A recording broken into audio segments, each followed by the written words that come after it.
నివాసము ఉంటే ఆ ఓనర్లు యజమానులను పిలిపించి ప్రలోభ పెట్టి భయపెట్టు నయాలో అక్రమంగా రిజిస్ట్రేషన్ చేసుకోవడం.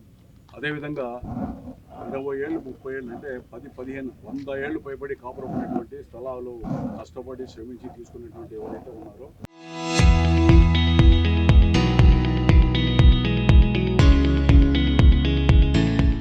వాళ్ళ భూముల్ని వాళ్ళకి రాజకీయంగానో లేదా ఇతరత బలగం ఉందో లేదో కూడా పచ్చికెట్టి కొంతమంది వాళ్ళ కూడా డైక్లాట్ పేరుతోనూ రకరకాలుగా ఫేక్ డాక్యుమెంట్స్ ఫ్రాడ్ రిజిస్ట్రేషన్ చేసి సబ్ రిజిస్ట్రార్ ఆఫీస్లో దాదాపు అనంతపురంలో 150 కోట్ల రూపాయల పైబడి ఆస్తుల్ని ఆక్రమించుకున్నారు.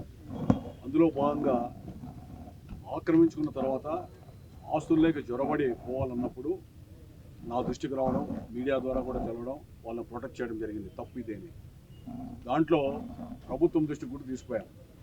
ప్రభుత్వం కూడా వెంటనే స్పందించి ఎవరైతే ఇలాంటి దుస్సాహసానికి ఒడగట్టాడో వాళ్ళ మీద ఎఫ్ఐఆర్ కేసులు కూడా నమోదు చేశారు.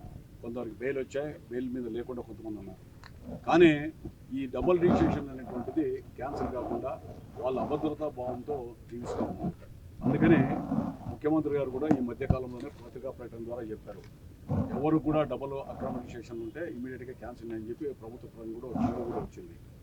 మేము అందుకని ఈరోజు కలెక్టర్ గారిని బాధితుల తరఫున అన్యాయం జరిగింది, జిల్లా కలెక్టర్గా మీకున్నటువంటి విస్తృత అధికారాలు ఏవైతే ఉన్నాయో వాటిని వినియోగించండి, వాళ్ళ డబుల్ రిజిస్ట్రేషన్ క్యాన్సిల్ చేయండి.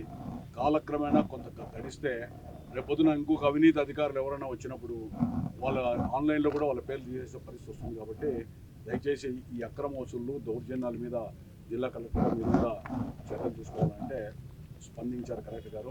దీని మీద కంప్లీట్గా వెరిఫై విచారణ చేస్తామన్నారు. అదేవిధంగా సబ్ రిజిస్ట్రార్ రమణరావు అనేటువంటి వ్యక్తి గతంలో సస్పెండ్ అయ్యాడు. ఆయన సర్వీస్లో 4 సార్లు 5 సార్లు మళ్ళీ తీసుకొని వచ్చి మదనపల్లి వేశారు.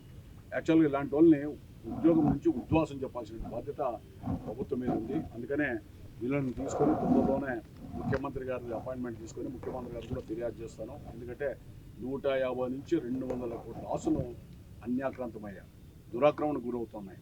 తర్వాత ఎప్పుడు ఏ సంబంధం కానీ లేదా వివాదాలు లేనటువంటి ఆస్తుల మీద జోక్యం చేసుకుని రాజకీయ ఒత్తిడితో జరగడం అనేటువంటి చాలా బాధాకరం.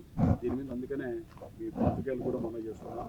నగరంలో ఇలాంటివి జరగకుండా చరిత్రలో ఎప్పుడూ కని విని ఎరగని రీతిలో జరిగేటువంటి ఇలా దుస్సాంప్రదాయం దుశ్చర్యలు, అదేవిధంగా కొన్ని దుష్టశక్తులు కూడా ఇక్కడ వచ్చి ఈ విధమైనటువంటి కార్యకలాపాలు చేస్తున్నటువంటిది కూడా ప్రజలందరూ కూడా గమనిస్తూ ఉన్నారు. దయచేసి ఇలాంటివి స్వస్తి పలికి తిరిగి వీళ్ళ ఆస్తులు విధాల్సిందిగా నేను కలెక్టర్ గారికి అధికారులు చేశాను. డిస్ట్రిక్ట్ విషయాలు కూడా నెక్స్ట్ జరిగాయి. ఈ మధ్యన హైకోర్టులో బిల్లు వేస్తే హైకోర్టు సీజే కూడా ఇన్స్ట్రక్షన్స్ ఇచ్చారు, దీని మీద ఎలాంటివి జరగకుండా భవిష్యత్తులోనే. అందుకని ఈరోజు మళ్ళీ తిరిగి బెదిరింపులు చేసి ఆ ప్రాంతంలో పోయి మేము సర్వే చేస్తున్నాం, మా ఆస్తులు అనేటువంటి భావన ఇస్తూ ఉంది. పోలీసులు కూడా ఖచ్చితంగా చర్యలు తీసుకుని మీరైతే ఎఫ్ఐఆర్లు పెట్టారు, కొంత శిక్షకు కొంత గురైనటువంటి వ్యక్తులను కూడా కొంత మందలించారు. కానీ భవిష్యత్తులో మళ్ళీ తిరిగి వీళ్ళని బెదిరించకుండా వీళ్ళ ఆస్తులు తగ్గేటట్టు నిర్ణయం తీసుకోవాల్సిందిగా అధికారులని కోరడానికి రావడం జరిగింది.